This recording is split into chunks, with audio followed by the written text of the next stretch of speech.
Welcome to Social Psychology.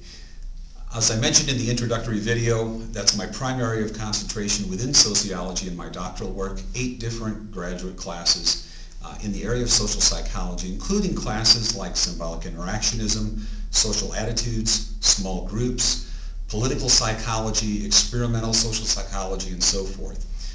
And the one article I worked on for publication in Social Psych Quarterly is in the area of social psychology also, obviously. And I'll talk more about that particular research in class. It's based on my master's thesis and part of a project that I helped design and worked on for a bit.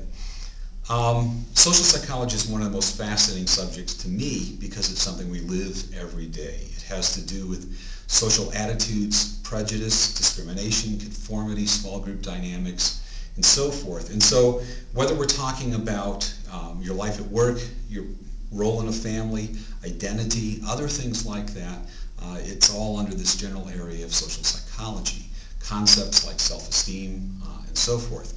And those are all the things that we'll explore throughout the class, things that we, again, live every day, but may not think about very systematically. And that's the process of social psychology, is to take a closer look and use empirical methodologies, that is, to use specific kinds of research methods to clarify what we know and what we can know about how human social behavior works. And the way I often talk about it is to think about human social behavior as subject to many pushes and pulls. I don't see human behavior as necessarily determined, but I do see us as beings that are pushed and pulled in a variety of ways. And one of the ways that we'll explore that in this class is to require you to do what I call a deviance field experiment. In this deviance field experiment, I will ask you to violate a social norm. Don't start yet, because I'm going to specify the kinds of norms we have in mind. If you violate laws, mores, or taboos, you're on your own and I won't bail you out, and so forth. We're going to talk mostly about folkways, those sometimes unwritten rules that shape our behavior in pretty profound ways. Let me give you an example of this. Assume for a minute that you were going to walk down to the Burger King on the corner, and you were going to get your meal and sit down in a booth where someone else is already sitting. Let's say there's a couple in a booth that seats 4 people, and there are 2 already sitting there. You just take your meal and join them. You don't ask permission, you don't speak to them, you sit and eat. I suspect most of you would feel very uncomfortable even considering doing such a thing because there are these unwritten rules. That behavior, by the way, is not against the law, probably not even against the rules, or at least posted rules at Burger King, but we know the unwritten rules. We've been socialized into the norms, and so we would feel uncomfortable. And this is an example of a social construct that pushes and pulls our behavior. By the way, as long as I'm here in Guatemala, it's not a rule that is the case in Guatemala.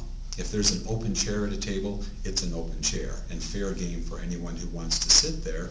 And in fact, if you stand waiting for a table to open up when there is an open chair, the person sitting at the table may feel that you're insulting them by refusing to sit with them. And so one of the things we explore in social psych is that many of the rules are in fact social constructs, but they are no less important than other kinds of forces that push and pull. And we'll explore that in greater detail. As I said, we'll also look at social attitudes, group dynamics, self-esteem, self-concept, prejudice, discrimination, a wide variety of things on which there's a great deal of research in social psychology.